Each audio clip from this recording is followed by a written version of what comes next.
Greetings again, old Super Dave here.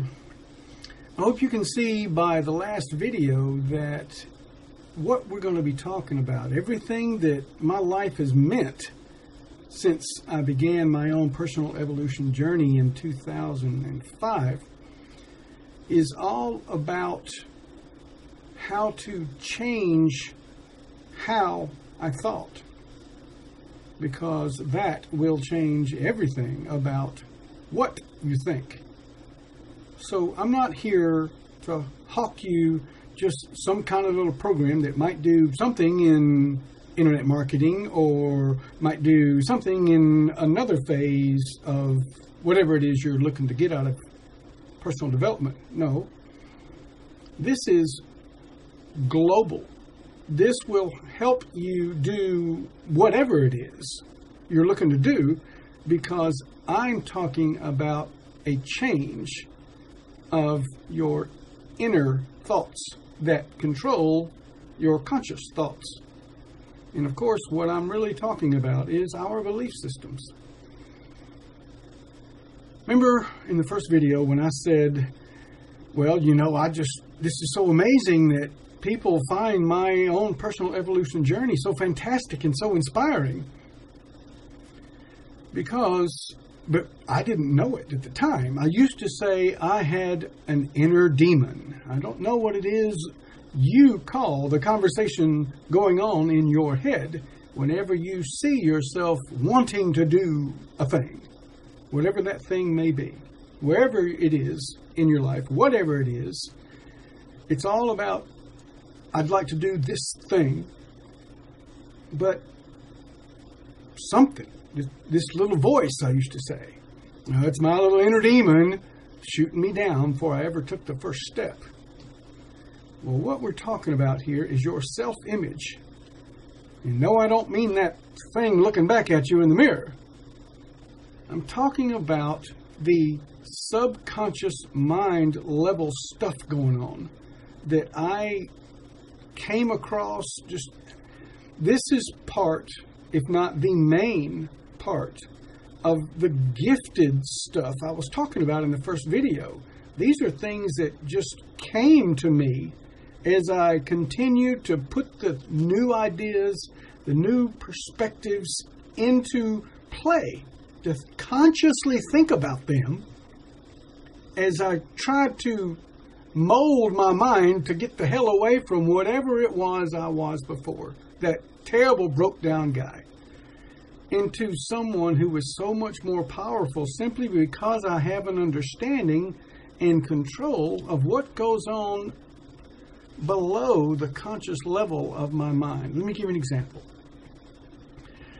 From my own speaking life, if you will, my time in Toastmasters, we have so many people that come to the club to say, well, hey, I got a raise. I'm getting a raise in 2 weeks, and then every time after that, I got to give a speech every week to 20 people, and they're freaking out. I mean, some of these people are literally flipping out when they come in. Of course, they want the job. Of course, they want the money, but they are terrified of speaking in public. Okay, let's take another one. How about me? Remember when I said, I just always expected that I was going to be miserable because I had no prior evidence to believe anything else. Well, I hope you see that both of these things, all these folks coming in talking about, oh God, I just know everybody knows it's God, how terrible it is to speak in public. Oh my God, I just can't believe I gotta have to do this. So I asked one simple question. Who was it that told you you should be afraid to speak in public? You weren't born with that belief. No. That is the first tip of the huge tip of the iceberg.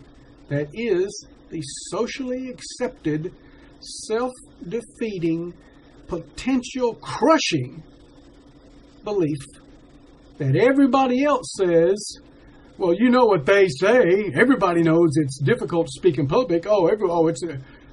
Because we have been trained, literally, to become slaves to the socially accepted idea that it's difficult to speak in public. Can you think of any other source, if you feel that way, that you got that from? They say, everybody knows. That is a belief that somewhere along your lifespan, probably closer to late teens, certainly into adulthood, where you were just convinced without knowing, unconsciously accepted the fact that everybody knows it's difficult to speak in public. Well, that's true. I never really felt that way. I actually took a course in public speaking in college. And mine wasn't the problem of being fearful. It was the problem of keeping it under the time that the teacher gave us. I think it was 7-minute speeches. And most speeches in Toastmasters are 5 to 7 minutes. You try to train yourself to think how to say what you want to say within that time frame and make sense. That's what it's all about.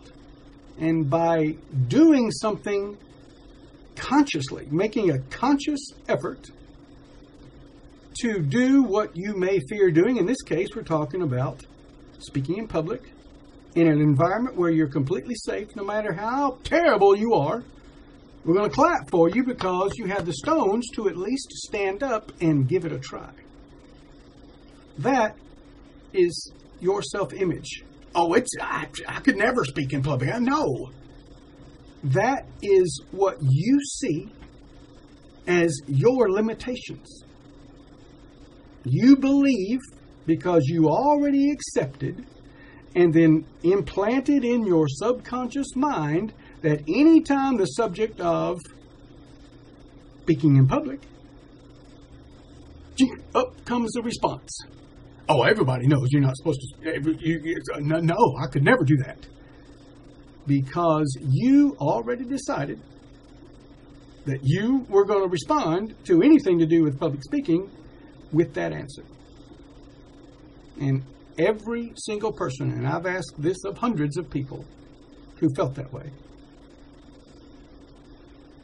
none of them could tell me where it was they heard that. Who told them that it was the right thing to think? So this is just the tip of the iceberg of the things that I just evolved my thinking into by absorbing as much of this stuff in the early years and putting it into play every year, every day, every second, because I was so desperate to not be who I used to be.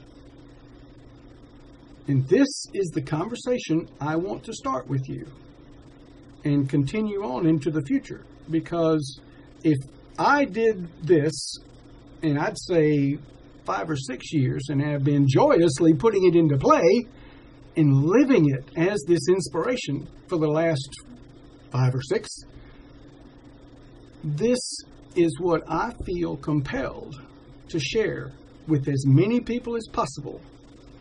And when I let this one go, before I let this little video go, I want to give you a quote that I heard probably 2006 when I was really getting turned on by the things that I was feeling and seeing in my own mind, and the depth of my own mind, and how my mind worked, and how your mind works just as well, and how I could have an effect on that.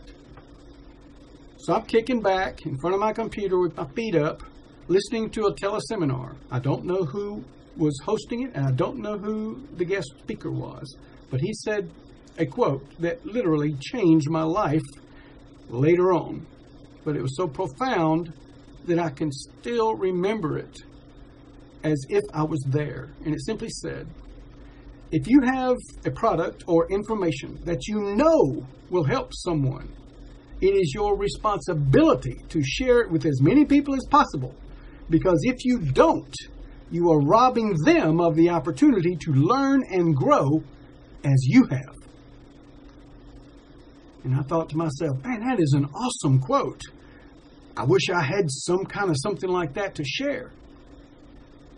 And so when I came home to Alabama. I live in Birmingham. In 2007, soon after, I realized, after over 2 years, that I had a very powerful story to tell.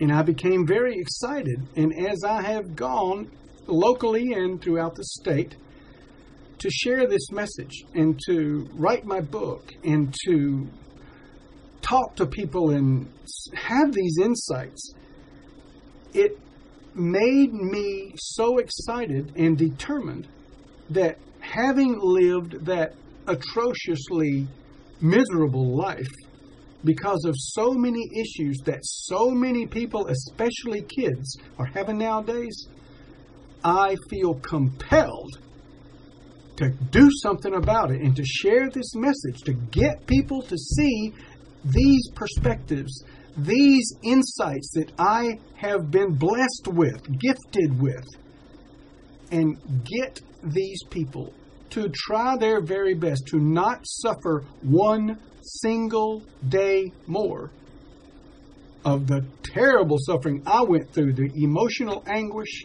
the constant frustration, and the bitter self-hatred that I carried with me like a ball and chain for years.